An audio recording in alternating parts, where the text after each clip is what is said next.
Well, I ask you, is any video involving a 400-pound king who has six wives going to be completely dry, completely without any saving grace? Well, let's see. Henry VII, Henry VIII, and representative government. If you ask most historians who don't specialize in this period, was Parliament important during the Tudor reign? And they would say, probably not. Uh, because the image of Henry VII and Henry VIII, and to a lesser degree, Elizabeth, being such powerful kings and queen, and they certainly were. But that doesn't mean that, as we've seen during the War of the Roses, that Parliament went away.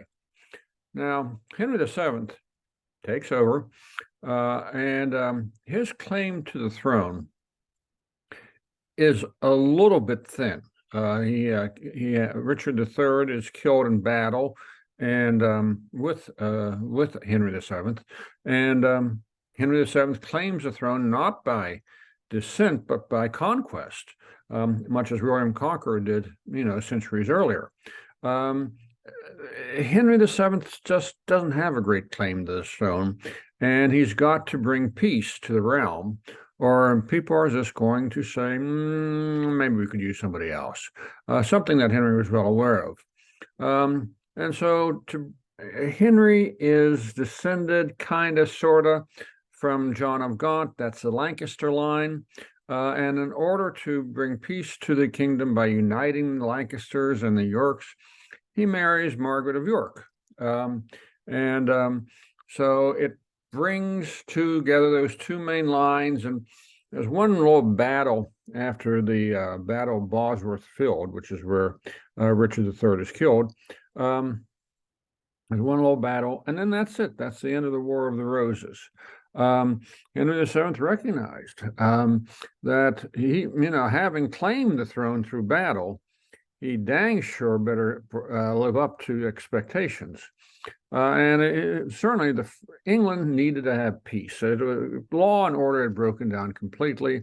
It wasn't safe to go along the roads, just robberies, and it was just a complete mess. And to that end, he executed a good many lawbreakers. Now, we don't really know how many he executed. I've seen figures as high as 15,000. I think that's probably not too terribly far off. Maybe a little bit too much, but he had executions. And any hint of due process pretty much disappeared. Now, you'd think after Magna Carta and all the things we've been through over the 300 years that have gone by, and the English have gone pretty used to due process and courts and all that stuff, that they would be upset that due process disappeared to a great deal under Henry VII. But things had been so chaotic during the War of Roses that they said, what's this due process thing? Let's make it safe to walk down the street again. Let's make it safe to go from one town to the other. And so, despite the fact that Henry VII really cared less about constitutional issues and legal issues and things such as that, it didn't bother the people that much, because things have been chaotic since 1377. And so, as a result, he gets away with a lot of stuff with which earlier kings and later kings could not have gotten away with. He himself seems not to have exactly been the most charming of people, but he won, and he had the power to put you to the sword or hang you if you disagreed with him. And so, as a result, he keeps his throne in his head. Now, he used Parliament. Henry VII was temperamentally not suited to deal with Parliament. He was very much a top-down guy who saw things in very, step fashion. I say this, and therefore that is going to happen. Not at all a negotiator in the usual sense of the term. And most of his 7 parliaments, he has 7 of them, and they happen fairly quickly. At least the first 6 do, and then there's a 7th one later on in his reign. He uses most of his 7 parliaments to attaint. Remember, in our earlier video we talked about attainders, to condemn aristocrats who bothered him, who he felt were threats to him. And most of the time they ended up dead, if they could catch him. The last parliament he held about 3 years before he died was to make certain that his family, the Tudors, who again don't have a great claim to this throne, that the Parliament recognized that the Tudors were was the official royal family, and they had to do this. Henry, just like Henry Bolingbroke a century earlier, Henry had to have Parliament approval, or otherwise the claim of his to the throne by his son, who will become Henry VIII, is going to be pretty weak, and I'm not sure could have survived without Parliament's approval. As I say, it's a representative government, that is Parliament, particularly the House of Commons. It was pretty weak. Henry used every means he could to hold on to the kingship. It was never that secure. Henry's claim to the throne was not that secure. Nevertheless, Parliament held on to its judicial power, despite the fact that Henry was a bit of a thug. The Parliament did hold on to the fiction that it represented the realm of England. That's the reason why Henry VII has to go to Parliament, to make certain that not only is he king, but that his descendants are kings or queens, as the case may be. And of course, Parliament kept the fiction that they could and did choose the kings and later on the queens of England. We're going to have two Tudors who are queens. So you're going to have 3 kings and 2 queens. And it's up to Parliament to make these decisions. Parliament's under some pressure, but nevertheless, they're the ones who make the decisions. And his throne passes to Henry VIII. Now, this is a pretty good simile, I think, of what Henry VIII looked like as a young man. A very handsome guy. He was said to be one of the most handsome men in the kingdom, and they didn't say that just because he was king. He actually was handsome. Now, he's going to suffer a severe injury in a tournament, and that's what really allows him to blow up to 400 pounds. But he was a very good-looking guy, and a very smart guy. I don't think anybody has ever doubted Henry VIII's intelligence. He, followed his father. He did not pay much attention to Parliament at all. If you were a ne'er-do-well, a scoundrel, a robber, a thief, you very likely would end up at the end of a rope. As far as we know, he executed roughly around 35,000 people. Again, that number may be a little bit high, but I don't think it's terribly high. And he paid little attention to Parliament, except for the type of things that Henry Tudor VII used Parliament for. That is basically for attainders and things like that. And then something's going to happen, and it's going to change the way that kings look at Parliament. In fact, it's going to change the relationship between kings and Parliament probably more than anything since Magna Carta, because there was a great question. Henry VIII was married to Catherine of Aragon. Aragon is in Spain. And Catherine gave him a daughter, and then reached a point where she was too old to give him a son. And remember, the Tudors don't really have a great claim to that throne. They need a son. At least they think they do. So he had to deal with the issue that his wife was unlikely to produce a male heir. Plus, he had to deal with the outbreak of Protestantism. In 1517 or 1520, whichever date you prefer, Martin Luther breaks with the Catholic Church, and the Catholic Church stays broken. So Henry, who was a firm Catholic, now has to deal with the question of Lutheranism. And in fact, he becomes known as Defender of the Faith, referring to Catholicism. If nothing else, had the Protestants won big time in England, they're going to win, but not big time. Had the Protestants won big time in England or any place, it attacks the very basis of the kingship. And that is, God coming down and essentially giving some kind of divine sanction to kings. To many Protestants, that's just nonsense. And Henry, of course, remember the claim to the throne is not secure. Henry recognized that this could attack him. And so there's a mix of motives here. He wants to get rid of Catherine of Aragon because he wants to keep his family on the throne. But he also has to deal with Protestantism and, the attack that makes on kingship. And it really opened up what I call two great questions here. First one of those is, how do you dump Catherine and get a new wife and make it legitimate so that their children weren't bastards? How do you do that? I mean, it's not so easily done. And of course, you need to have some way, some reasoning, some rules, some law, something that will allow the king to get rid of a wife who he has no real legal right to get rid of. And then, so that was called the king's great question back there. But he had that second great question of what to do with Protestantism. By the way, this photo is using old paintings of Catherine of Aragon. This is what we think she actually looked like in person. Anyway, the Pope, Clement VII, owed Henry a favor. Henry had been such a strong defender of Catholicism that the Pope owed him. And the Pope could annul, get rid of,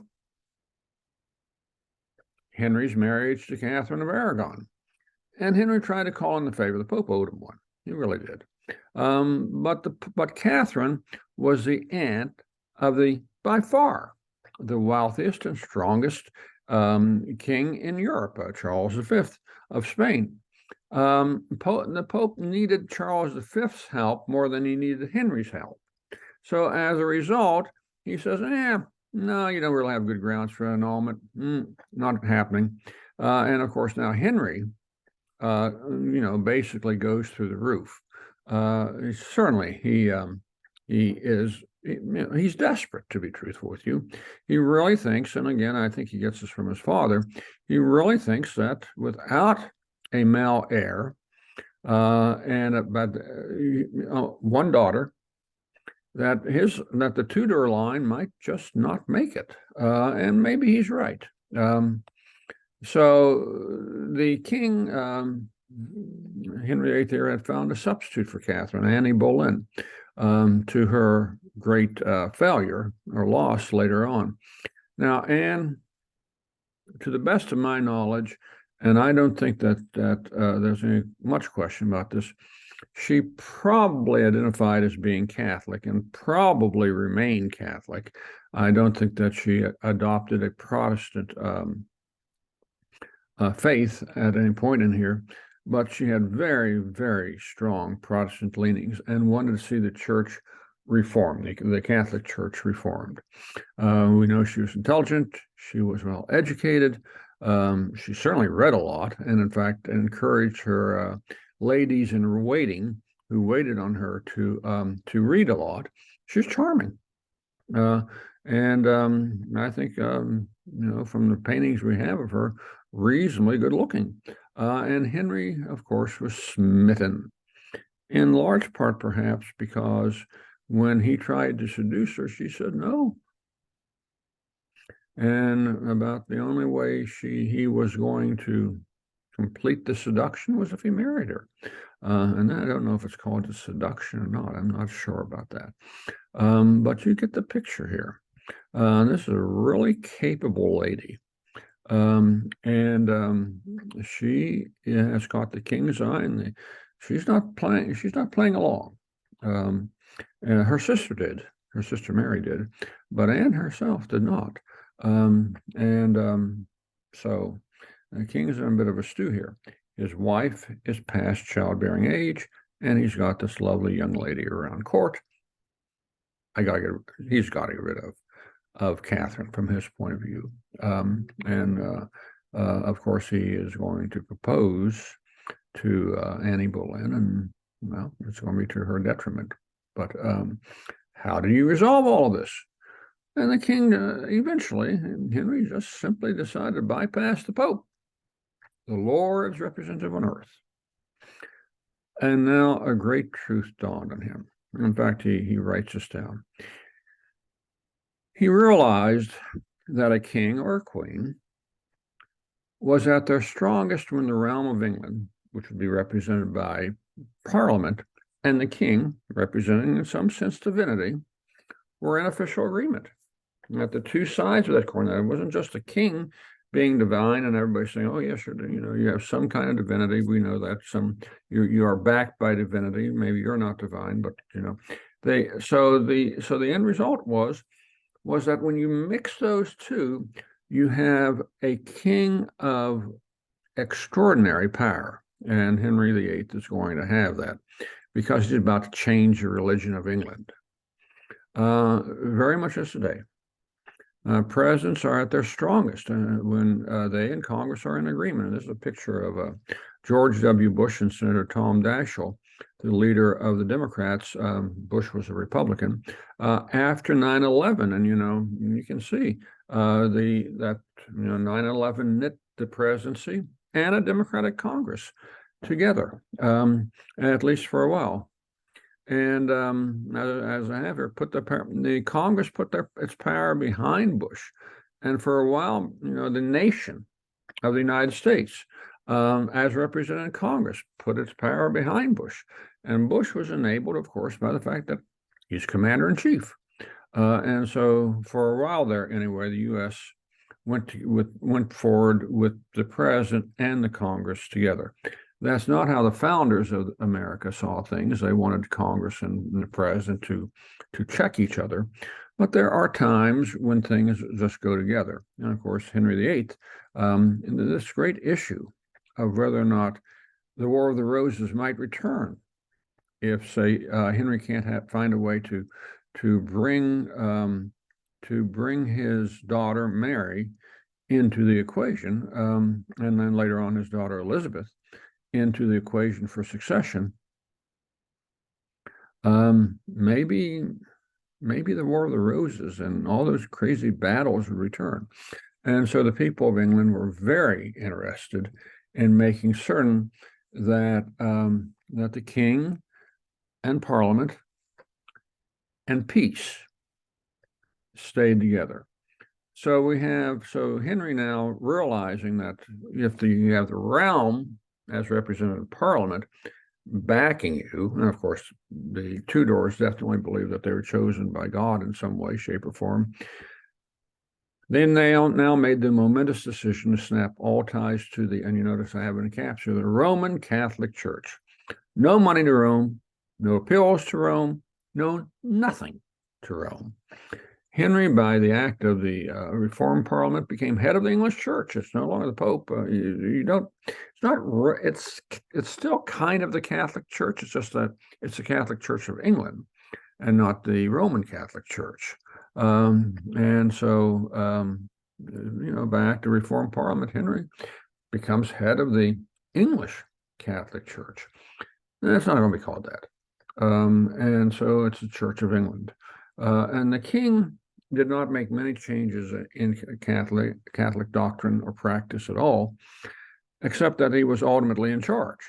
And he also seized lands of the church, which probably was a good thing. I hate to say that. I realize that people have strong feelings on that, but probably the Catholic Church in this particular instance had taken too much land.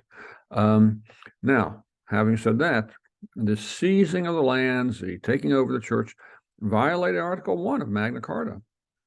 Now, Henry never asked to have Article 1 repealed. Article 1 is one of the pieces of Magna Carta that's still on the law books today in England, and remains part of English law. At the same time, the king or queen of England is still the head of the church. Now, this violates the Article 1 altogether. of Magna Carta. But the English seem perfectly comfortable with having this contradiction in terms, and it's up to them to enforce their own laws. We would not feel that way if suddenly we found ourselves being governed by a religious figure who claimed to have control over all religious institutions. For those of you who know anything, the Quebec Act, back right before the beginning of the American Revolution, made the Roman Catholic Church the state church of Canada, and it ticked off the American colonists, the 13 people in the 13 colonies, no end, and is going to become part of the Declaration of Independence. So the rule evolves. The king or queen is at their most powerful when they and Parliament rule together as a unit. And I think that makes a lot of sense. The secular part, that's commons, and to some degree the lords, but the secular part of the government and the divine part of the government, that is the king or queen, link those two together. How can they be beat? Now, two later kings will try to get around this, and one of them, Charles I, will be executed, and the other, James II, will simply be run out of the country. And James II has the wisdom to get out of the country before he ends up like his father. So anyway, the presidents in the United States do very much what Henry VIII did, and that is in their State of the Unions, they essentially try to interact with Congress and get Congress to act together as a unit with the president.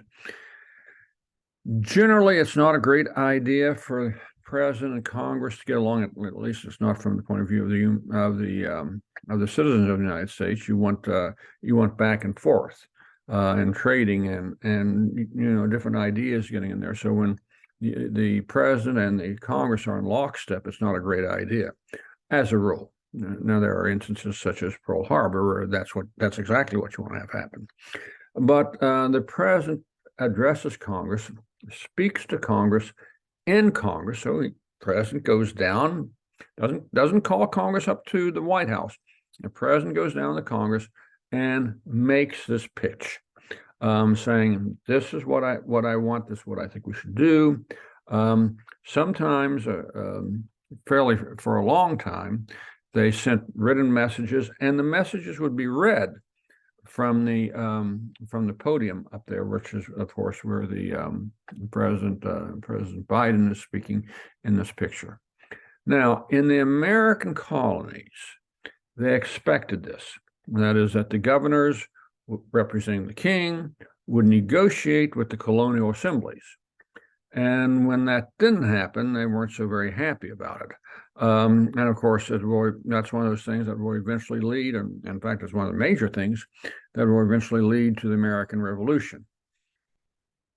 The American colonists did not expect top-down governance. They wanted to have what Henry VIII fashioned with Parliament, where the two sides interact back and forth, and the realm of England and the King of England may not get everything they want exactly the way they want it, but they begin to work together as a unit. And so, of course, that's where we will have to stop. But nevertheless, this is what the colonists expected. That's what the ideal is not that king president will dictate from the throne, from the White House, and it's not that Congress will simply overwhelm the king or the president, or those things aren't supposed to happen, but that there will be an ongoing process of negotiation. That was the expectation in the colonies. And when that didn't happen, as in the Declaratory Act, in which the Parliament of England said they could legislate for the colonies in all cases whatsoever, which means that we don't negotiate with you. When that happens, when that kind of idea breaks down, when that system breaks down, things go terribly wrong. Okay, everybody, take care, stay healthy, and be what I've never been able to be, wise. Take care, everybody. Bye-bye.